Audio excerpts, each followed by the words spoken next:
Hello, and welcome to another Get Good Talks episode. My name is Bruce, and as always, with me is Manus. Manus, how are you doing, sir? Great, really good. I've done personal projects, and now I'm back to painting again full time. So it couldn't be better. So you've got all the hard, brutal work out the way, and now you can enjoy doing some more work on something a lot smaller. Yes, everything is panning out. Okay. Good. Well, this is, I guess, a special episode, a special talks episode, because we're talking about something that is current, and that is the Miniature Painting Open that happened in Bristol last weekend. Goodness, it feels like it was like months ago, but it was last weekend. That's so weird. It really was. Obviously, like a bit of a new date in the miniature painting calendar. I was fortunate enough to go. You were not, sadly. But maybe next year.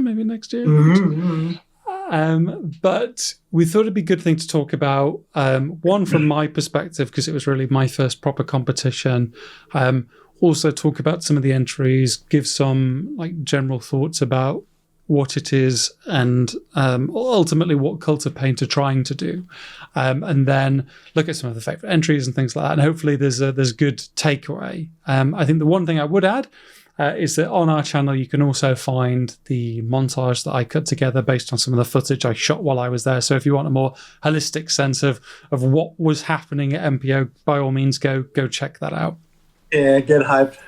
Get hyped, yeah, and like deservedly so, because I think if there's one thing that I would probably say at the start of this video that I would like impress upon people is there's nothing quite like it.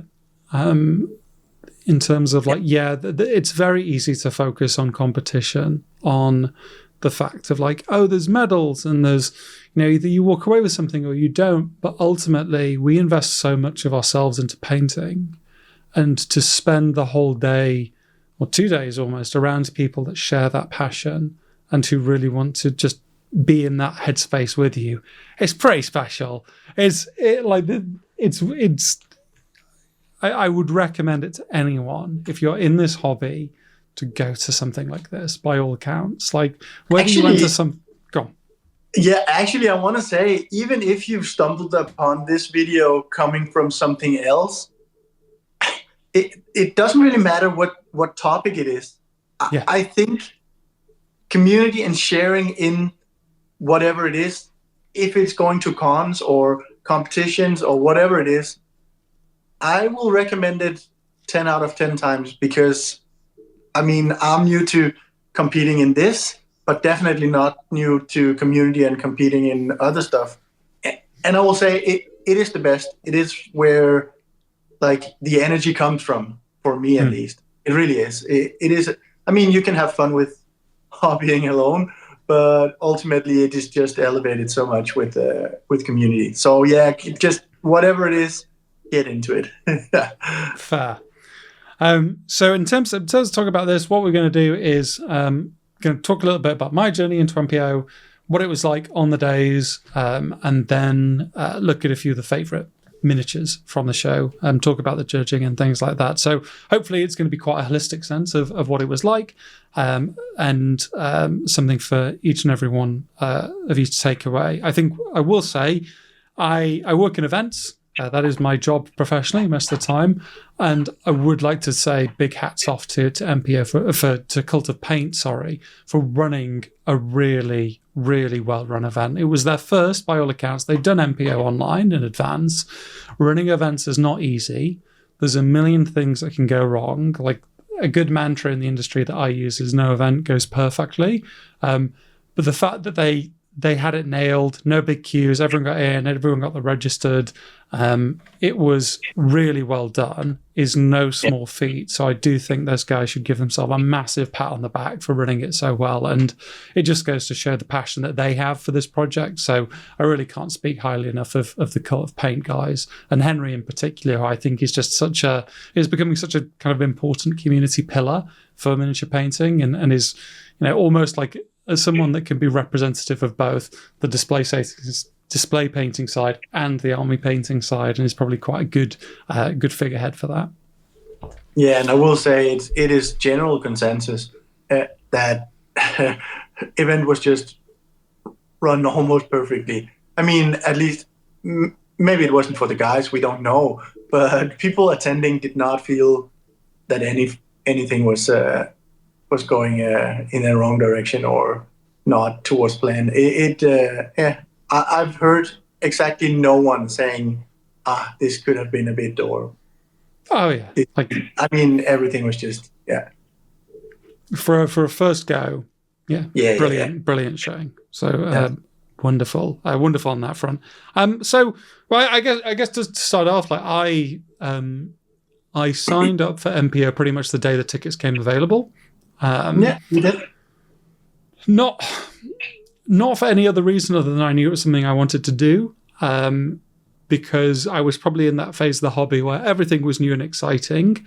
And from my perspective, I entered MPO online last year. Yeah. Mm-hmm. Probably like out of ignorance is a strong word, but it's basically like, oh, there's this thing that people do where they enter their miniatures to be judged. That kind of sounds interesting. I've done these miniatures that I'm really proud of. I'll enter those. That'll be nice, blah, blah, blah. And didn't get anything because, to be brutally honest, like my work wasn't to that standard. But that was a really important learning step for me because it was my first exposure to, this is the whole field of miniature painting, and this is what it means to have your work judged and comprehended by professionals and so on and so forth. So MPO Bristol was basically, I'll get another shot at this, and it'll be a good checkpoint to see if and how my painting has progressed. And so bought the tickets as soon as they became available. What I didn't appreciate at the time was how quickly those tickets would sell out and how almost like I hope for more than 200 tickets next year. Oh yeah, I mean they've said a big of any, but even so, I think it's going to sell out incredibly quickly. So I expect so too. I mean, there is a reason this year, especially because of no UK Golden Demon, right? So people are kind of looking to go somewhere else. And well, also from the people attending, it really looked like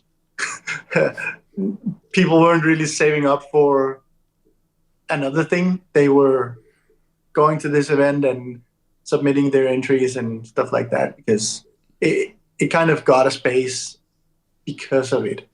Yeah. I think so. It almost, I hate to say looked into because that feels reductive, but it almost looked into being an absolute staple of the UK painting scene because there is no Golden Demon. And realistically, without Golden Demon, this is something I hadn't appreciated. The UK scene becomes quite bare quite quickly, actually, without like big Games Workshop ran staples. There's no Monte Sansovino for the UK, although that's arguably what something like Fen is trying to be. And so it became like massive highlight of the calendar.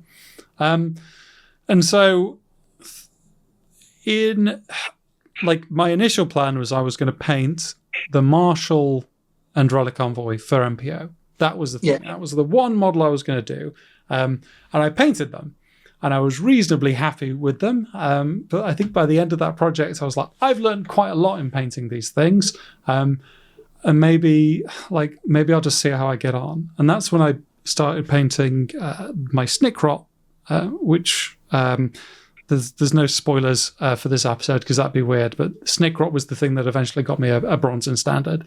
But basically, finished the Relic Envoy, started painting Snickrot, was really happy with how Snickrot progressed. And so essentially had Snickrot done to a standard I was happy with 2 weeks away from MPO, got him based, and that became kind of a more foundational entry. At the same time as Snickrot was nearing completion, I started painting Sepsimus and finished Sepsimus. I want to caveat this. Finished Sepsimus in time for MPO. Barely. Barely, but in many ways didn't. And something I said to you, Max, in the run-up to MPO is there is nothing there is no better feeling than having an entry ready to go for a competition, sitting, almost waiting to be packed up. But on the inverse of that, there is no worse feeling than crunching painting to get a piece ready. It is awful. Like, made me hate my painting, made me get sloppy in certain areas. Like, it's not a situation I ever want to be in. So, like, even though, like, you'll hear me say this, like, a million times, like, get yourself entered, pushing yourself and really, like, putting your hobby under the hammer in order to have something to take is probably where I'd say, well, that's not worth it. You're still going to get something from it. But so consider that. MPO is a little bit different, and it'll be interesting to see if this carries on, because with MPO it was, if you have a ticket, it's almost expected that you're entering something. So it's not like you can just have like an observer's ticket. Like, your ticket is your entry. Be sure to enter something. Which I think is fair in the sense that there were 200 tickets, right? So it's not, I mean, having them for friends and family just to cheer on. I mean, sure, one or two, it's not like that. But I mean, if every other ticket was a non-entry, it also would be kind of bare. So, yeah. And so because of the run-in, like in terms of getting the models ready, I had the time to get feedback on Snickrot from yourself and a few other people, and managed to improve it in certain ways. And actually, quite critically, David in the chat, who appears in our Golden Demon Talks episode, he gave me a lot of thoughts about the basing that really helped, and actually getting critical feedback on the basing becomes just as important as the model, which is another learning I'll take from this. But essentially, could complete Snickrot to what was then the best of my ability, got feedback to improve the Snickrot, was really happy with it. But as we've talked about, Sepsimus essentially finished a few days out, not in the headspace to get feedback, not even having time to necessarily change it. And so that's kind of just like, that's a model. And it was taken. Yeah, and it's not like, I mean, you from my perspective, you looked at it and you were happy in the sense that it was finished and there were quite some good elements on it, right? But I think deep down you knew, because I could kind of tell that you were a bit anxious about it in general. And I think we have a community, right? And we kind of collectively held back a bit, because it isn't really productive giving feedback to someone who can't really implement it anyways, and who isn't like actively seeking it. So I will say, because the community is very open, which means if you post something, probably someone will be giving some form of feedback. It is like never mean-spirited or anything, but some form of feedback at least. And it is kind of expected at this point, where people highlight what is good and maybe two things that they would change or whatever, bigger or smaller even. Most often very minor.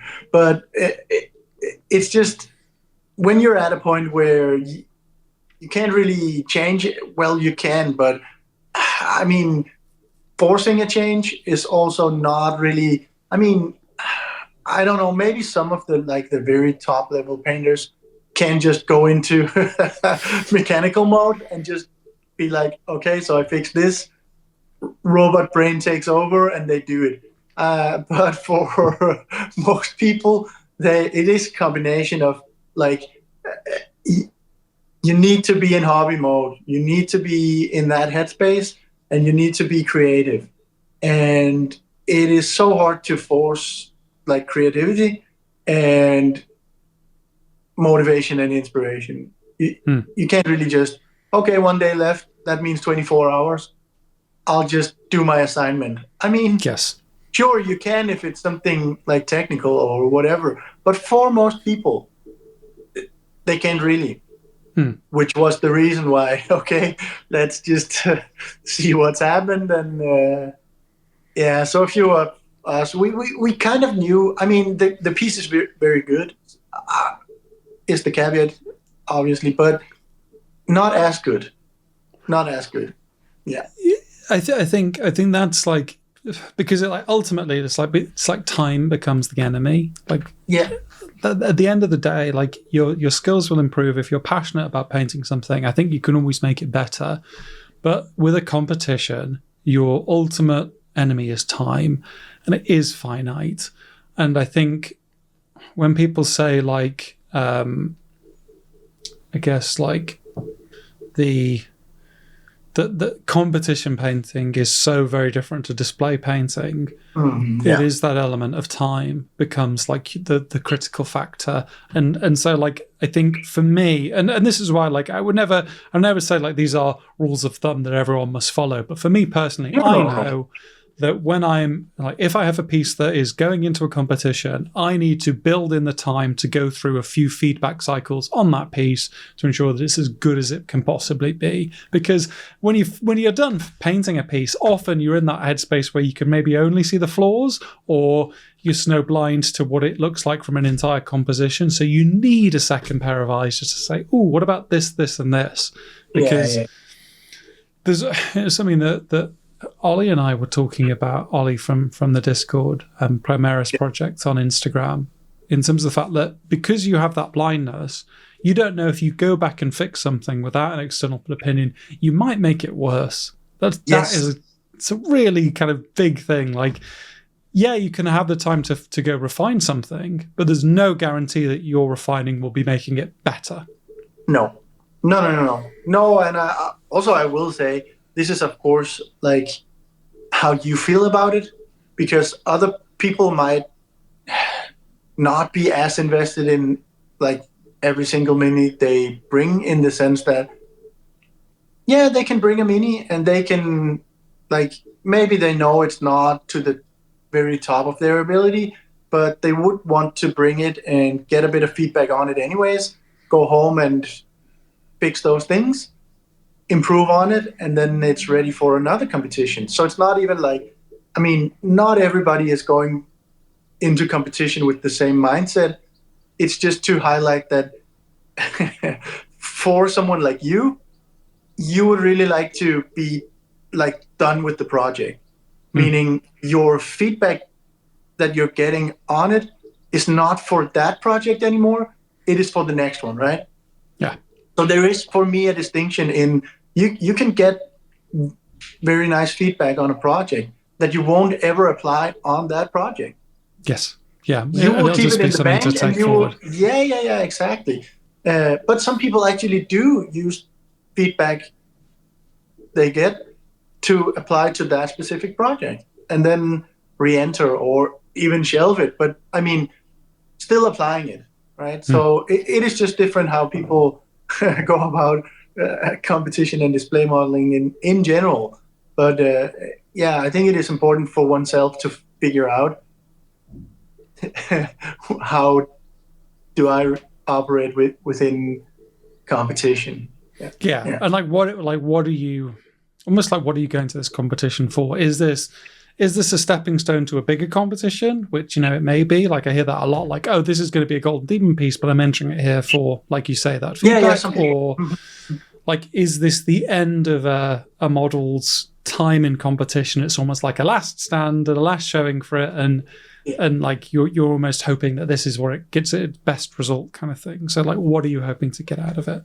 I think for me, it was just like, I want this to be a learning experience. Like, I wanted to see what it was like to be in person at an awards, and I wanted to walk away with something, because I didn't walk away with anything from the online competition, and so therefore getting something would have been like a, almost like, hey, this is your progress, well done.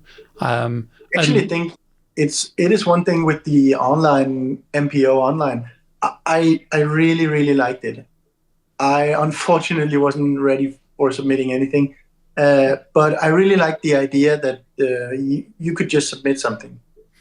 Very kind of, I almost want to say low effort, but in the sense that you can paint something for yourself, take some nice pictures and stuff, and you can submit it, and you don't have to travel far, and you don't have to engage with community, and you can just submit something, and now it's up for judging. So in that sense, it is much easier.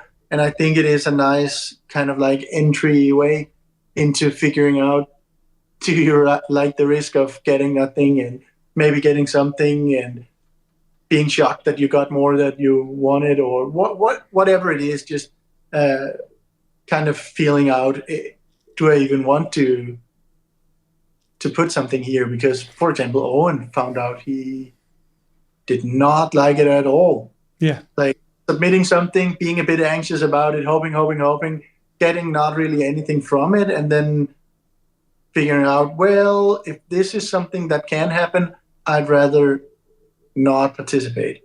Yeah. I'd rather this be an art rather than a competition to me, which is, I think, a perfectly valid way of approaching it. Yeah. So my two big learnings, because I think I had enough about my painting, is I think obviously building in those feedback cycles is really important, and having faith in the community around you to kind of steer you in the right direction, provided you have time to fix it. And the second thing, perhaps more critically for me, because I think the feedback thing is easier to do. Like, you're just baking in time and being receptive to feedback. The harder thing for me is going to be treating your base as a piece of your model. Mm-hmm. And like my process historically has been paint the model, worry about the base.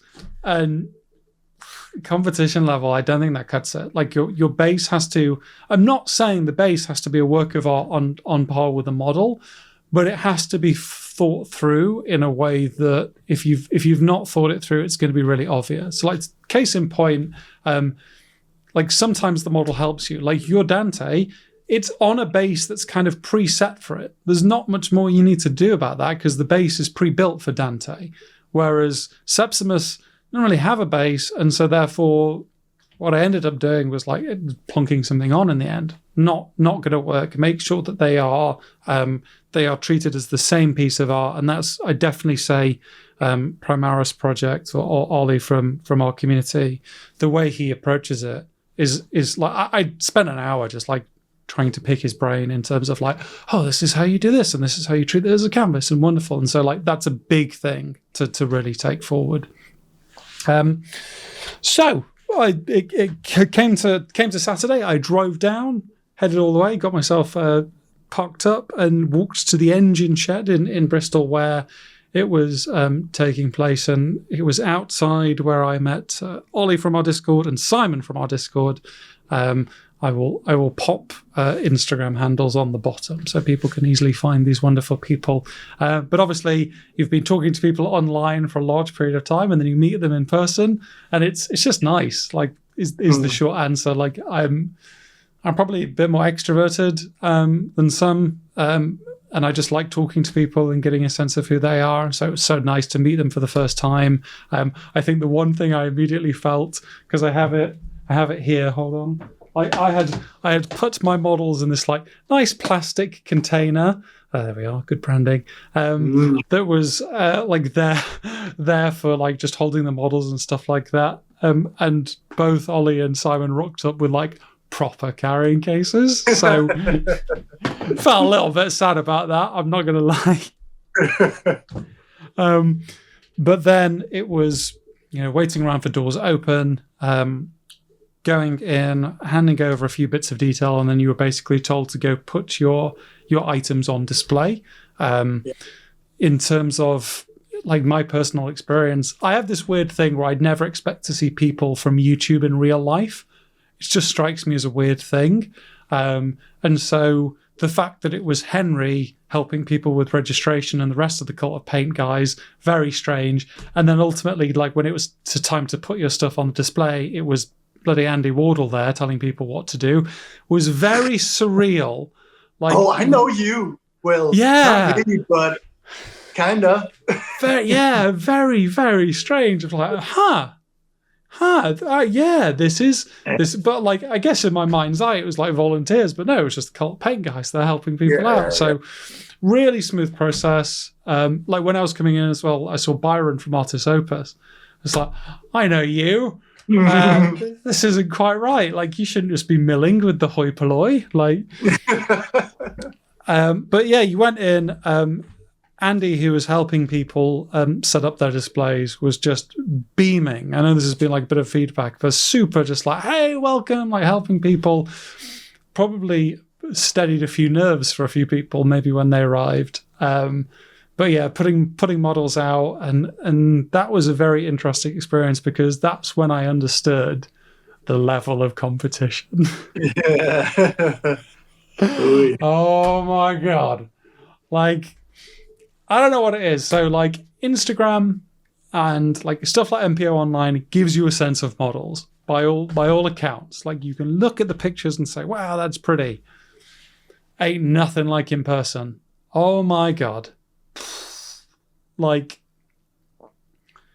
we paint at home with like magnifying glasses, and when you see a photo, it's obviously very zoomed in. You can't zoom in with your eyes, and so you're just looking at the. I mean, you weren't there to touch them. You weren't allowed to touch them by your own, but you're looking at these models, and it's unreal. Just like and maybe people thought this for your models and things like that, but just seeing the work was incredible. Like, I've said this in a few places on the Discord. Like, my takeaway is everything looks better in person, but also maybe more achievable. Yeah. And yeah, I really, really, really liked that take, actually. I really liked it because it is really showing the duality, right? That you can see that this is something that someone made. Because, I mean, when you're seeing something on a photo or on Instagram, for example, all the compression and all the whatever it is, and it is taken obviously in its best lighting and most flattering, and some people tweak the colors a bit, and whatever it is, which is just the name of the game, and you don't like you see it in real life, and it looks the way it looks, right? Yeah. So you can see it's something that someone made, but you can see that it's something that someone made. Exactly. Right? It's not a photo on a screen at all. It is something that someone made. And I really like you putting that, like, words on it, because locally we have a display cabinet, and some of the pieces in there are good and some of them are great. And even the good ones, you're like, whoa, that is, someone painted this. And the great ones are just like, and they're not even that level, but still something you're looking at it and thinking, hey, that is incredible. Yeah. It really becomes art. That is the best way I could put it, is it becomes art, because there are pieces there I could have looked at for years, like happily, and you like, some of it is baffling. There are brushstrokes that are so small and so precise that, like, part of me is like, I'm gonna have to go away and work out how this is done. But like, at the end of the day, like, I'll cite this because it's an obvious one for me. I saw Rich Gray's Sakar, which is an incredible piece. You know, it is stunning, and I think one of the things that maybe isn't appreciated on Rich's paintings and pictures is the texture he builds into them, because when you see it in person, you understand just how small that texture is and just how considered and thought out. But you understand that at the end of the day, it's not made with magic; it's made with brushstrokes. Yeah, exactly. And like, the skill gulf may be enormous, but I had a real moment of like, if I keep working on this, if you'll be in that direction. Like, whether you ever get there is ultimately going to be there's too many variables in that question. Yeah, but of course. It is not something that only a few gifted people in the world can ever attain. It is a field that is open to everyone if you have the effort and the inclination to get there. Yeah. But obviously, that's just talking about masters. The level across the board was insane. Standard. Yeah. Like, so if you weren't aware, like, MPO had 3 standards. It was beginner, for essentially just like maybe you're really unsure, like maybe this is your first, maybe this is like a first or second miniature. Do you want to show something? That was beginner. Yeah. Standard was for most of us in terms of the fact like you're not in that pro painting circuit, etc. And then masters was, you've won stuff. You've won the good stuff. Yeah, and that's where Arnau was. That's where Neil Hollis was. That's where all these big name painters were. And so, that was the master standard. But there were pieces in beginner that I was like, I think that's better than my Snowcrot. There were like pieces across. There were pieces in standard. I mean, I said this to Simon because we'll get to his miniature in a second. Simon from my Discord, but his a cyberpunk gangster thing. Like, I thought that was arguably better than some pieces in Masters. It was an incredible work of art. And so you began to look at that and you're thinking, oh boy, this is the standard. This is kind of scary. Yeah. And so it just became like looking and talking at miniatures. Like I was so eternally grateful to Simon and Ollie from the community for, like, number one, sharing their passion with me and talking about like the pieces that inspired them. But as someone that's kind of new to all of this and the community, like pointing out certain painters and in some cases like introducing me to them and like talking around like the wider sense of like what the field is. And so that really got me embedded and something I'm really, really grateful for. But we were then essentially just admiring pieces until judging began. And I think in our mind's eye, it was meant to be like judging was going to happen when we all left. But no. At around about like, I think it was like 3:00 once all the entrants were in, the judges began to go around. And so this picture, which is from Albert Font's Instagram, obviously you see the three judges there in Albert Font, Rich Gray, and Andy Wardle. I mean, probably couldn't pick three kind of more distinguished or in the meta judges. That's scary. Very scary, because they were this huddle and they were just going back and forth on the tables, looking at everything. Like, it was when I realized it's very surreal to have, someone with the esteem of Albert Font just grab your miniature and start looking at it and turning it around. Like, it really makes you think. And so, like, the judging was happening and all of us were like, oh, and this is where you begin to see the fear of what a competition like this means, because obviously there was like, what are they looking at? And so at this point, Ricky from the community and from a number of communities had joined, because he'd come a little bit later in the day and he'd set up his stuff and he'd been near them while they were looking at his piece, and he heard a few words that were, in the grand scheme of things, just a judge needs to say in terms of criticizing the work. But I think because that was the thing he heard, he was like, that's really hard to hear. I think, obviously that knocked his confidence. But basically everyone was just like, oh God, what are they thinking? What are they doing? Are they at my piece? Like, scary, scary, scary. And like, that was bad. But then the stickers started coming out. Yeah. And so I didn't know this was a thing. But obviously, if you're awarded, they put a sticker on your piece which just said awarded on it. And so basically, like, we were all just like, I don't want to see if there's anything on the model. Like,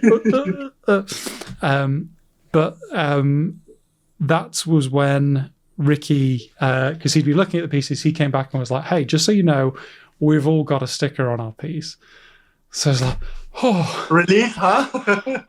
There's nothing quite, there is nothing quite like that relief in terms of the fear. Because then I was like, okay, well, my objective was to walk away with something, and I know I've walked away with something. And isn't that a good feeling? And also relief for someone like Ricky, who had maybe heard that judging critique, but then understood that they're just saying that, still getting that award.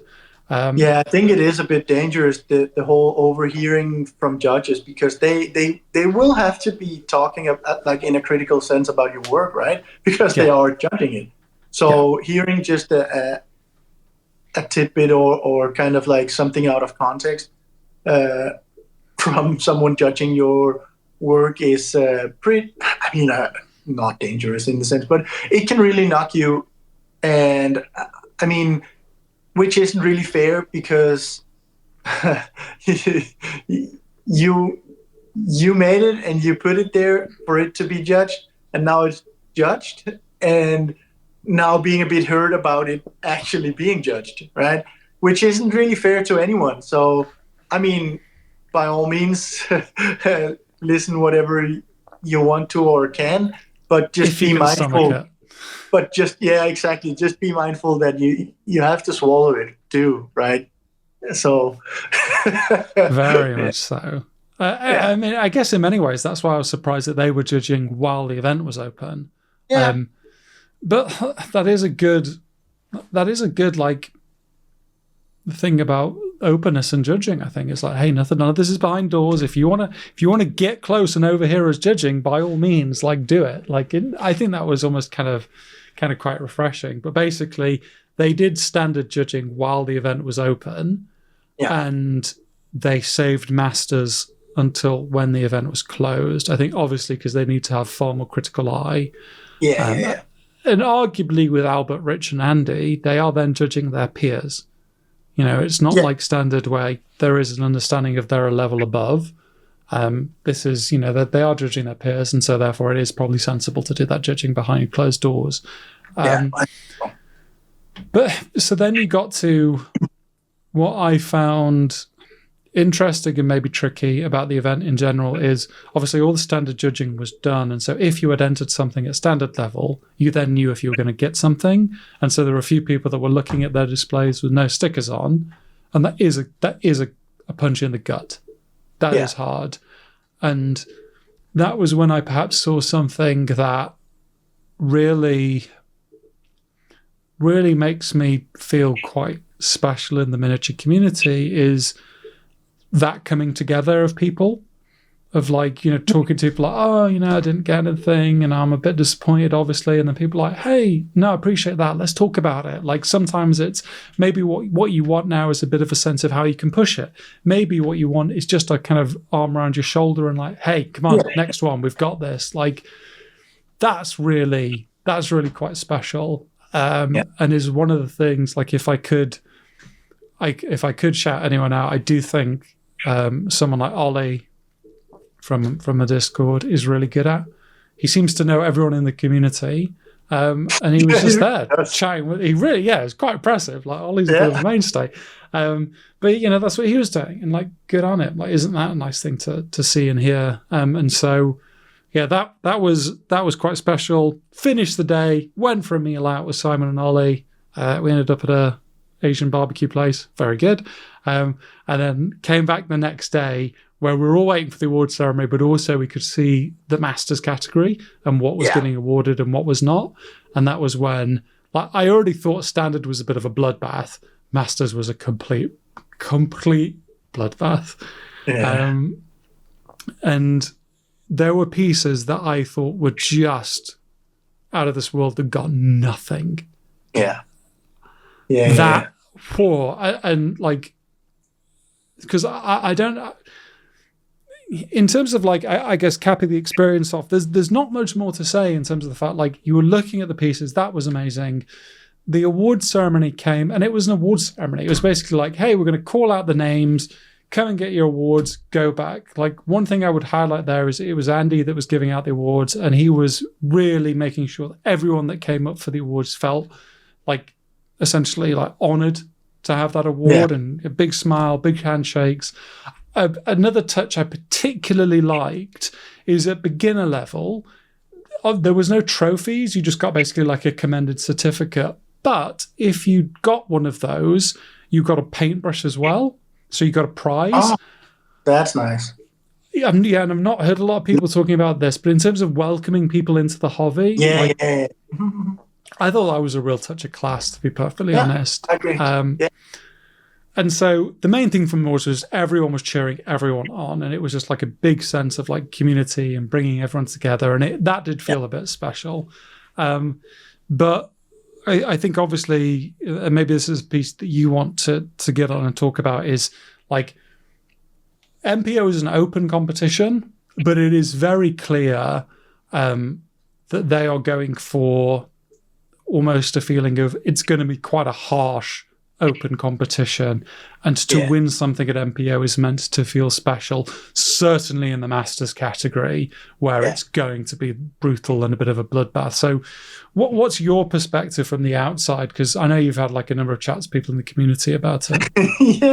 I wasn't there, of course, so I was kind of following along on the side, and knew some people who went, of course, and put stuff both in standard and in Masters. And I will say it really feels like they've carried over from the MPO online the idea that they want the standard to be high. It was the same feeling I got from the online one. So to me, it felt like they actually, if you got a gold, it should be coveted, right? It should be something to really strive for. Personally, for me at least, it looked like from a gold in standard to a bronze in Masters, it looked like a real gap. It looked like something where, because I saw some pieces that were really, really, really good, go into Masters and get nothing. And I mean, as I wasn't there and I didn't get the feedback, I couldn't tell if it was almost there or far from it. But looking at what got nothing and what got a bronze, what got silvers and gold, it looked like a huge gap, much more than I probably would have wanted, because it would be nice as a natural step that from the silver in standard to the gold should be almost the same as gold standard to bronze Masters. Maybe not exactly, but somewhere around that at least. So it feels achievable. I mean, I saw some non-winning and some bronzes where I'm even thinking, ooh, it is achievable, but it is rough. So that's one thing I took away from, and of course I only saw the pictures and only talked with a few people. It might be very different, like seeing everything in hand, but I felt it was very harsh judging within the Masters, and maybe the step up was a bit steep in my eyes. That said, I do appreciate that they don't just hand anything out, in the sense that, I mean, if you're a master, you're a master. If you even if you get a master silver, it is incredible. Well, a bronze too, but I'm just saying that even if you fall short of an actual gold, it is still something amazing. And I think they wanted to convey that, which is fair play. I had maybe hoped that because it is presented as open, like true open, I would have appreciated if maybe a bit more wording was put into, like, because maybe there is a rubric to judge out of, but it seemed like you're also judged up against what is there on the day. So, for example, Arno coming with his pieces and just giving a middle finger to it's not just like that, but bodying everyone. He came with some pieces, and the level of his painting was just insane. And if we ever talked about a platinum tier, maybe he could have put a piece there. Well, that's best in show, which he nailed. I guess so. Yeah. I'm just saying that if you're judging from Arno coming to a competition and basically moving the bar a bit, meaning that some people that are maybe in the lower end actually getting pushed out of a bronze, that just doesn't feel like true open, which is fine. And I mean, judging within their own competition, I respect all of it. And it's not like nothing against it.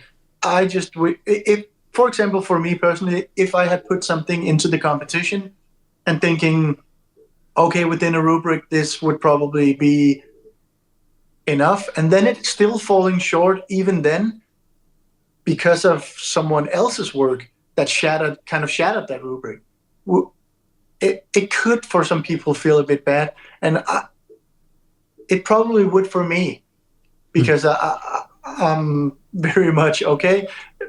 Rules as they are presented should also be the rules that they are judged. And I mean, of course, it is subjective in art, and everything is a bit fluid, and all of those things. I get that.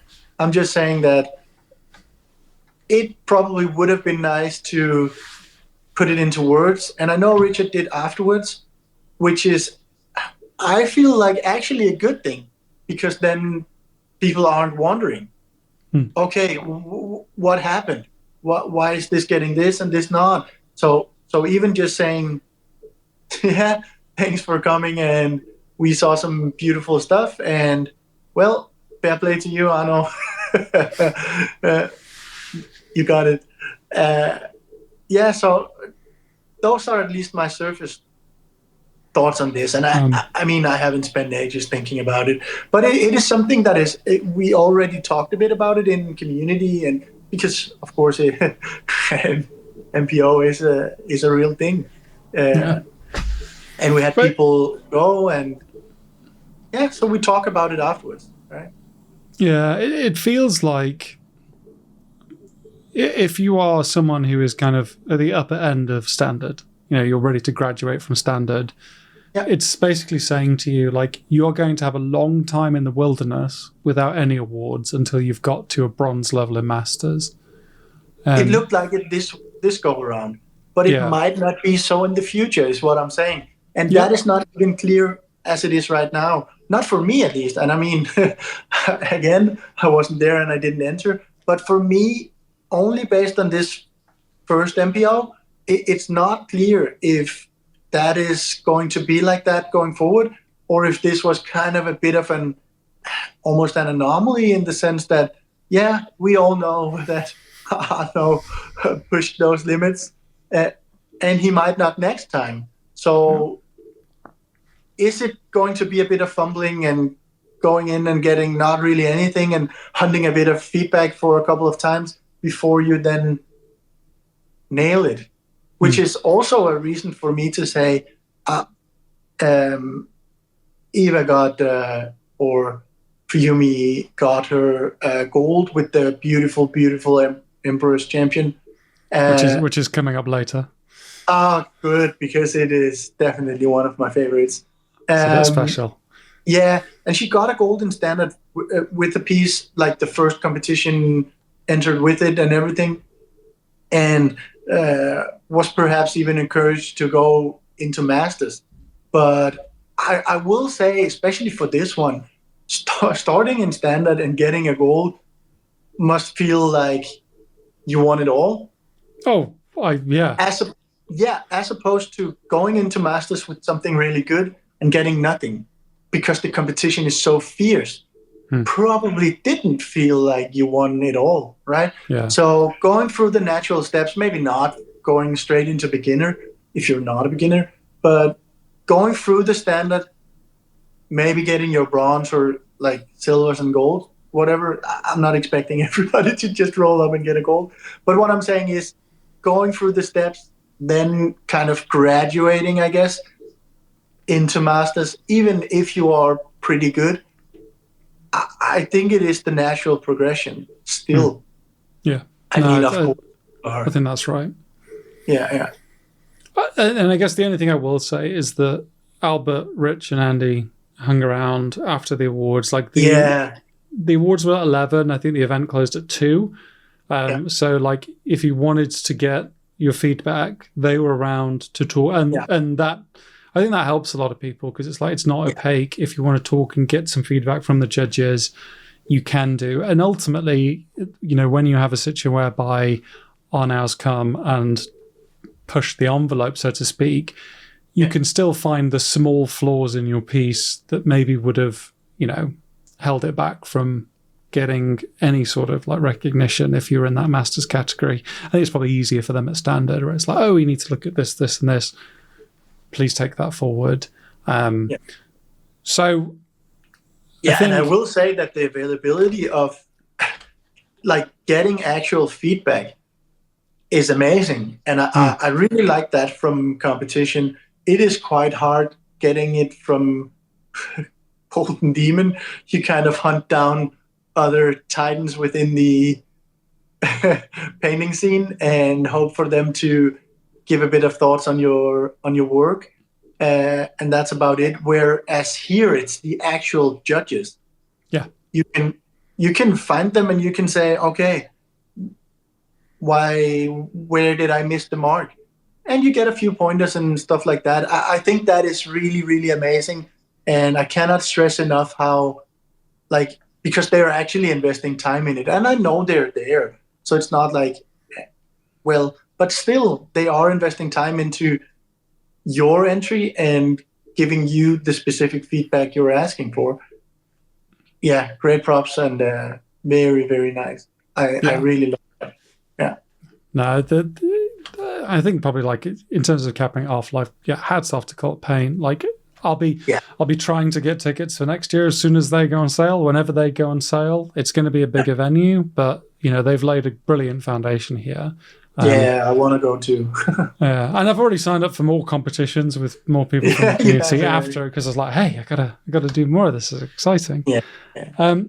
So if we dive into a few of the pieces then, Max, which sure. I mean, by your own admission, you weren't there, so you've seen the stuff on Instagram, but I've basically picked things that I saw with my own two eyes, and I thought were special. I mean, kind of out of place is. I will say that the reason why I picked none of these. I mean, some of these are my favorites too, of course, but I picked none because I wasn't there, and I just want to say that, of course, it is easy for people not being there to have a bias towards what is shared on social media and what is kind of hyped a bit. So there are things you're not even exposed to because, I mean, you weren't there. And that is the real reason for me to not pick any. Like, I, of course, have favorites from the from the show, but I just don't want to pick any because I think it is unfair as I wasn't there. Yeah. And so this, which is my snicker, is more not. It'd be very big-headed of me to say this is one of my favorite pieces, but it's more to kind of show, like, I guess this was my entry, which was bronze in standard. So it gives me like a good benchmark in terms of like, okay, well, if the standards don't like shift too much, this is the level I need to hit. Better than this, significantly better than this, in order to progress the medals. Because what I will say is, Ricky from our Discord, who took silver. Congrats to him, man. Oh yeah, massive congratulations to Ricky. Because that was what we were saying before. Like, he was a bit nervy because he had that one judging comment, but to walk away with silver, and like in terms of like medaling distributions, maybe 40 or so people got a bronze. Like maybe. Definitely less than 10 got a silver. It was a big shift in terms of like numbers.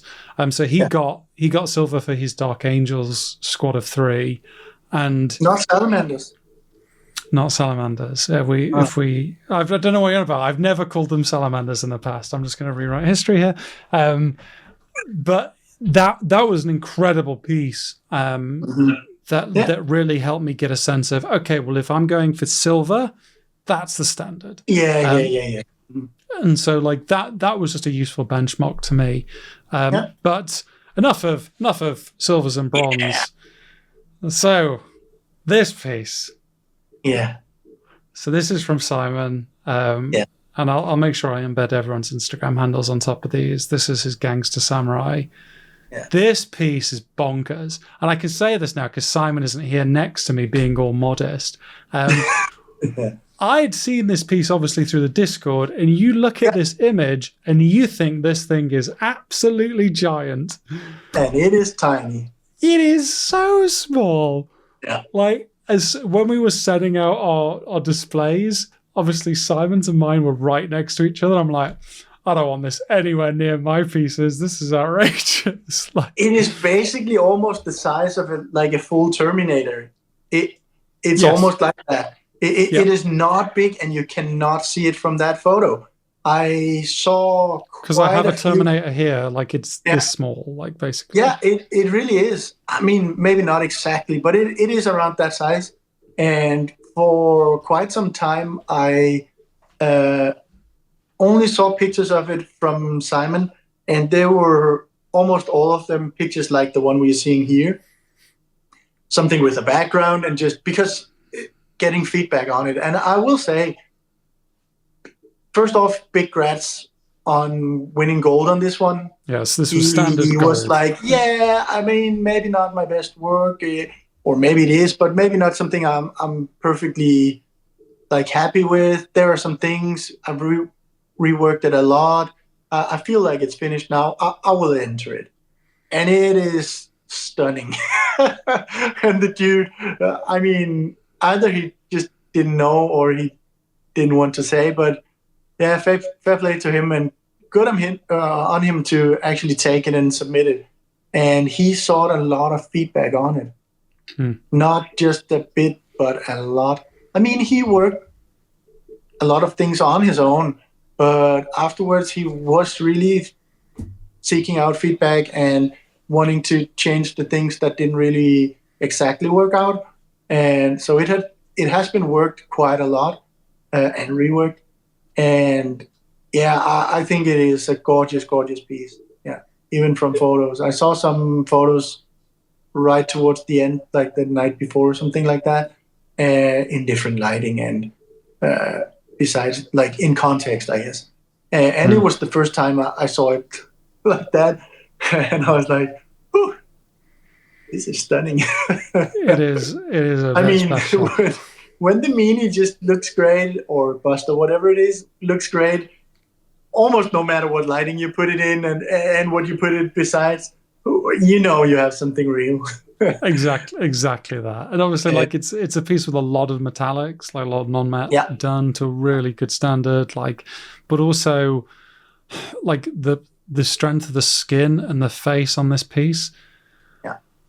Oh, it's a bit special, and it's probably one of those that I could have just looked up for hours and hours and hours and always seen like a new thing to really appreciate. But I hope Simon's incredibly proud of himself, because number one, there were like 3 golds. There weren't many golds.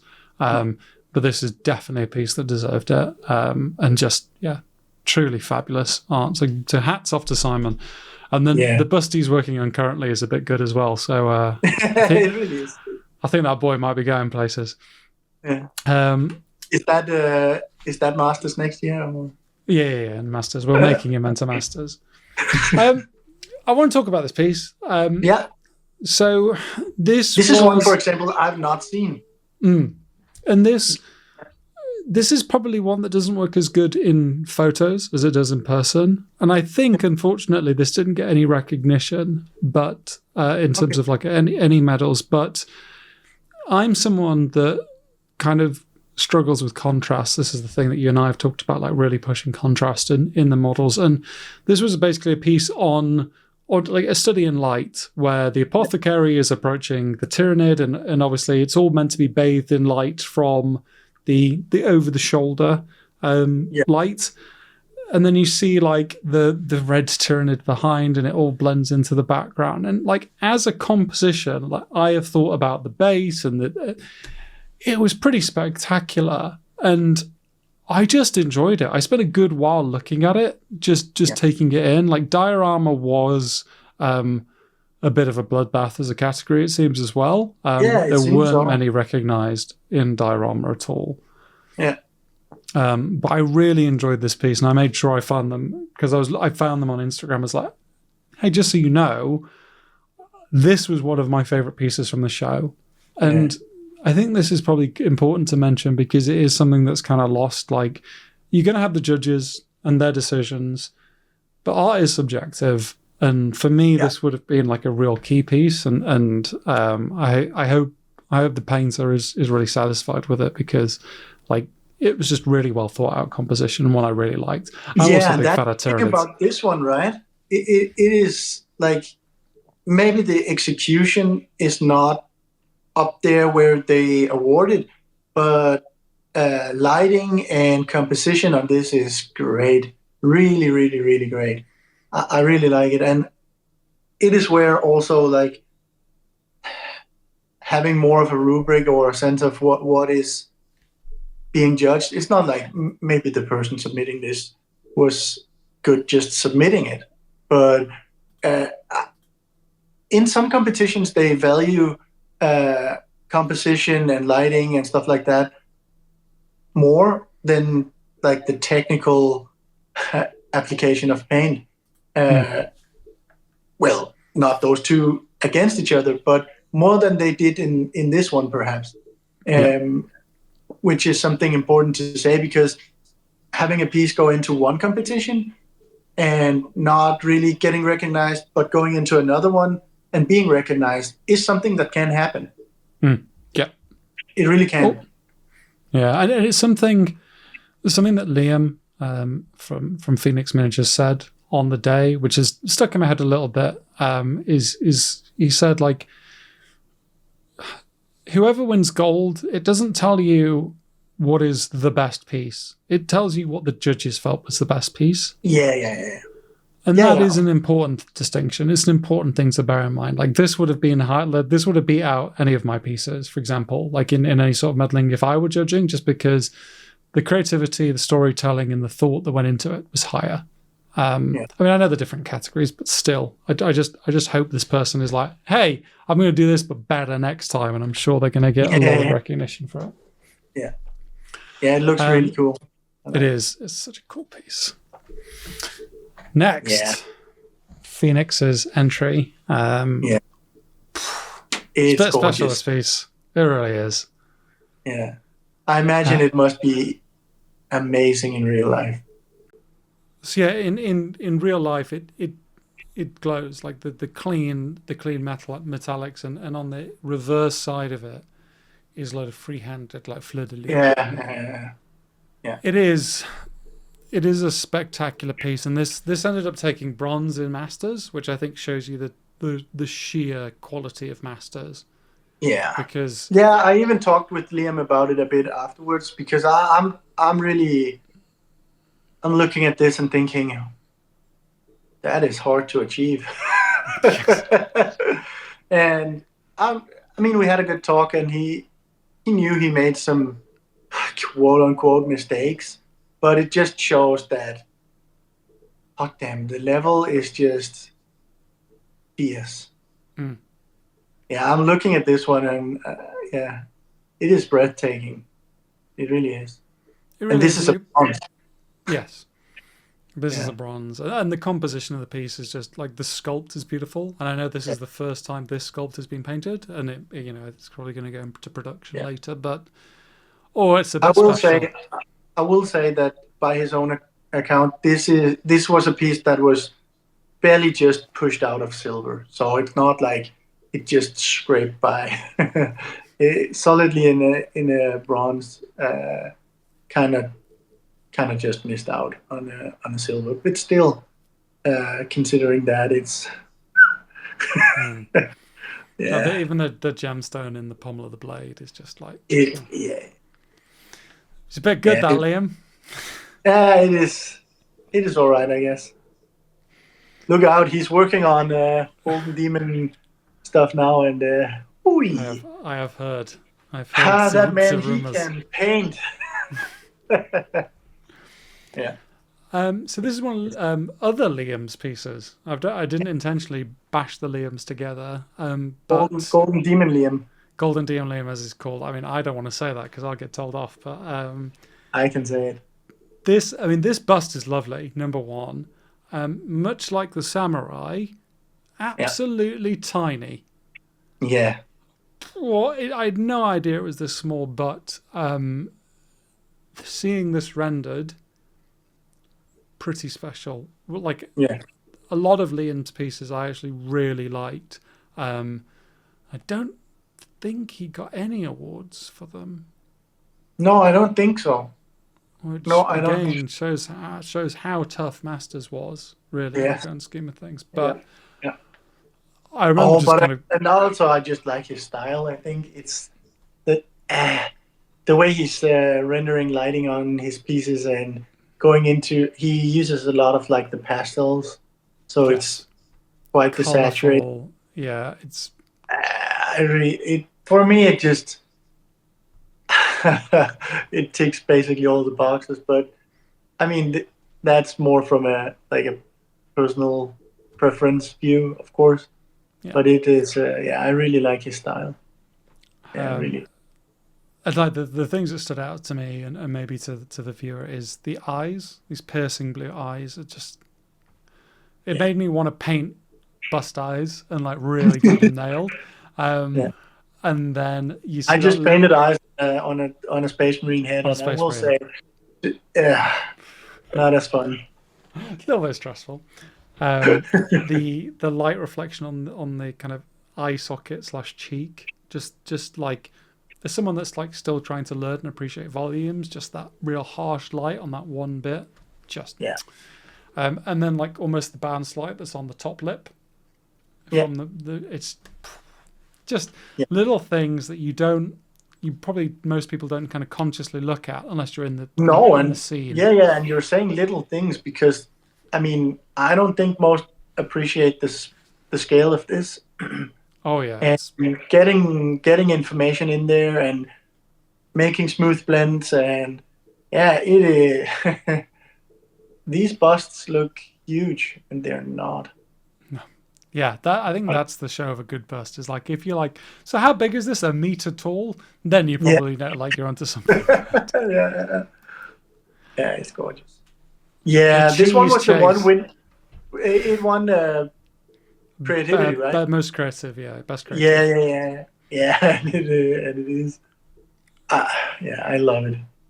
I really do.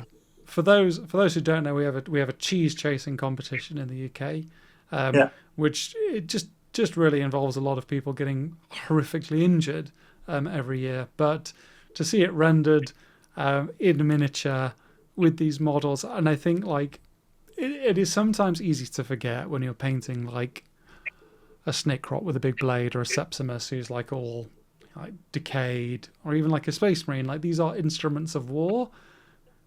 People can have fun with this stuff and it makes me happy. Like there's a lot of pieces that I was kind of in awe at. This piece made me happy, and the fact that it was awarded with best creative, I was like, this is joyous. Yeah, and I think it is really one of the strengths for competitions like MPO is that opposed to Golden Demon, which are exclusively Games Workshop stuff, this isn't. Yeah, you can put all kinds of things into this competition, and I really think that is one of the strengths for MPO. Yeah, 100%. I was just smiling. I was looking at this piece with Simon and just smiling and just. Yeah. There's little details in it, like the banners and stuff like that. It's a dude. You weren't smiling, man. I saw the pictures. You were grinning. I was having the best time of my life. Like, why would I? Yeah, I mean,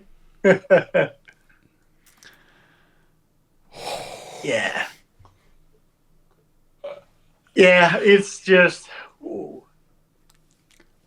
So of all the pieces, this is like. I know the talked about. Yeah, and I know the Color Paint guys are going to talk about it in their podcast. But this young lad rocks up, places this in standard, I believe. Yeah. And everyone was looking at it like, sorry, what is this? Who has painted this? Darren Latham's there like, was that one of the heavy metal team? Like, it is perfect. Yeah. I don't think I could, like, there are no flaws. This Martian No, it's pretty close to flawless. I agree. There is not really much to come for here. It is really. I remember a while back seeing the head as just the head on Instagram. And first off, I will say you don't appreciate the size of that head, even from the photo. It looks or looked perfect, and it is tiny. You like color variation in the face, nice lighting on it, very very smooth. Yeah, it looked amazing. And I scrolled through on the profile a bit and was like, damn, this is someone who's come quite far in the sense that, yeah, the earlier stuff is good, but the level here is immaculate. Yeah, I remember it. I didn't see any of the body or base until, yeah, after MPO. I only saw the head, and when it was talked about, uh, because people were like, "What the fuck is going on?" I couldn't even pinpoint, even though I had seen the head. It was not like immediately clear to me that, oh, that gorgeous model must be this person, because I only saw that in the context of what was going before too, and yeah, it is someone who really upped their game. It is a gorgeous, gorgeous, gorgeous piece. Also, just the colors on it, like going with the different kinds of greens and browns. It is an amazing, simple piece taken up to perfection. Yeah. What if I did? I mean, I hate to say it's the heavy metal style, but obviously it's a core inspiration. Yeah, yeah, it is. To Definitely is. pure perfection. Yeah, The freehand on the cloak, the yeah, pencil thinness, yeah. not So even pencil, it's needle thin. It's yeah, perfect. yeah, So I razor was sharp. so I was gawping at this for a good little while, and this was taken out of standard, put into masters where it won gold. Yeah, Which deservedly so. It is insane. so I think that kid's going places. Yeah, That young man maybe has a yeah, and future in man, this miniature painting thing. this is actually something that I really do appreciate. That the judges looked at the piece and was like, "This is obviously way too good for this. This is someone who didn't really know what kind of level, so we will move them." And then not moving someone who's getting nothing or barely scraping a bronze or whatever. They're moving someone because they can see that this is someone who clearly didn't know how good They were. of a piece they had. Yeah, yeah, yeah. And I appreciate that so much. Huge kudos for doing that, because they could have just let it stay there and smashed that entire Just to standard. ruin standard for the best of us. But well, so I guess on the subject of standard, then the next piece, Yeah, it is gorgeous too. It really, yeah, probably yeah. another piece that could have been moved, but what a it's Yeah, spectacular. I saw a lot of the works in progress pictures on this one on various parts. Uh, they did a fantastic job on it, and it has been a long ways on their way.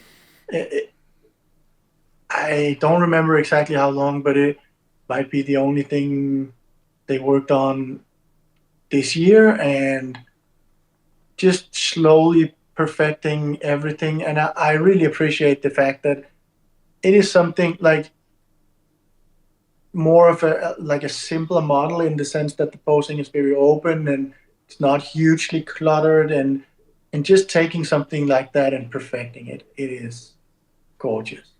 Yeah, Yeah, really is. Really is. the Yeah, and like, and it was another piece that was from someone, I don't want to say unknown, but widely so at least, where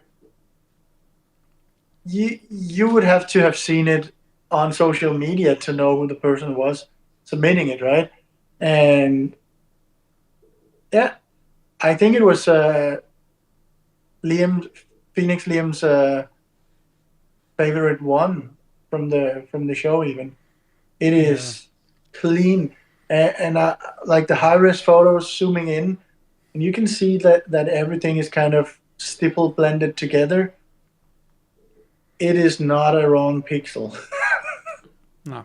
Like, there's obviously the Emperor's Champion is not a huge piece. Like, it's large, but it's not. No. It's not. It It's is not a massive. primary.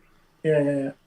But you could look across the room and spot this. I would say, Yeah. just because the Yeah. lighting was so on point, and it really did stand out. So, I think she would be another one who has a good history, a good future ahead of her. Absolutely, yeah. I expect to see her at Golden Demon soon, I imagine. But yeah, stunning piece and a real sense of like. Well, certainly I walked away thinking, like, looking at Simon's piece and this piece and thinking, okay, that's gold. That's what you got to hit. Come on now, let's get planning. Let's get excited. I mean, probably something I've not said is I left MPO just excited to paint. Just didn't matter what, just slap something on. I called you going home because I wanted to hear from you directly as soon as possible. And you were just like, yeah, I'm excited to go home and paint. Yep. Let's get started on some projects. Let's go see what happens. Like, man, I love it so much. Yeah. And so last but not least, yeah, Arnau's Best in Show, Valkyrie. Yeah, it's just deserved. So deserved. It is a stunning piece. Holy moly. Yeah. Showing how white is never white. It's This and is I think also like where this is really like perfect is the balance between something very soft and very like clean and smooth looking, and then having nice information in the metals and lighting on point, and the skin is just it is gorgeous. Look at the face and the hands.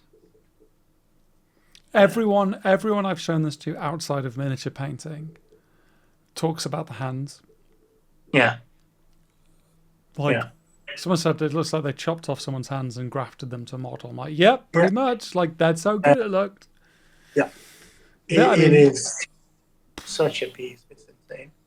The non-matte is stunning. Well, so we have like guidance on like, hey, here's how you get started painting non-matte, and you look at this contrast place, and like this is someone saying, here's where you end. Yeah, this is someone saying, that's all right. I'm now going to show you what art non-matte is, because you look at that helmet and you can see the environment she is in. Yes. You can see the clouds and the sky and the wings reflected in it. It is spectacular. Yeah, and I think it is something we talked about it a bit in community, and a thing for me to notice is that this is not a wargaming piece painted as a perfect wargaming piece. This is a model where someone is putting their art, and this could have been like 2D or what. I mean, the medium here is just miniature, and that is why it is submitted to a competition like this. But this is really, for me at least, art. So I think that's the main difference for me, and why this is so stunning and so out of this world, is because it is not just a I'm saying just, but this is not a perfect wargaming mini. This is art put on a 3D miniature. It is. The one thing I'd say that isn't captured in the images, which is probably one of those things, like sometimes you get more from seeing it in pieces, the fabric on the cloak. Yeah. It in person, it seems to like, it looks like this very ethereal, thin silk. Yeah. that I don't know. There's something about how it's rendered in pictures you don't get an impression of, but in person it's just like stunning. Yeah. Like I thoroughly deserve best in show, and what a piece from Arnau. Yeah, really gorgeous. Pretty good guy, dude. shifted the entire rubric. I guess he's all right at painting. Yeah. Yeah, I've done a few things. Always room for improvement. Yeah, I'd hate to feedback this one. Yeah, you want some critiques on now? Well, I'm running a bit low, I'm afraid. Yeah. Well, I guess that draws us to a close then, Manus. Yeah. Yeah. I think my takeaways is see minis in person. Yeah. Enter stuff. If you're so inclined, enter stuff. But enter stuff that you know is strong and you're willing to get feedback on and you're really proud of. Don't just enter stuff because you can, because that'll probably lead to disappointment. Yeah, it can. Uh-huh. And just take solace in the community. Yeah. And the people around you, and just enjoy it. Main thing, like you said before, I had a massive grin on my face the whole time around. That was true. I had the best. I could have won nothing, and I still would have had the best time. Yeah. The win is a bonus, and I'm really looking forward to doing more of these and meeting more people from the community. Yeah, and I think my final thought is reach out. People are open. Yep. I mean, a lot of us are introverted mini painters that enjoy like the I guess the solace part of painting also, but reach out. People are open and want to share and want to talk and want to enjoy things together. So yeah, people are often not as closed as you're making them up to be in your head. Even when you're at events, just wow, that's a gorgeous piece. Is that yours? And then you're already there. Yeah, 100%. Yeah. Right, well, I hope you found this interesting. As always, we'll have more videos coming soon, both on YouTube and on Patreon. But for now, it is goodbye from me. Bye-bye. Bye-bye, everyone.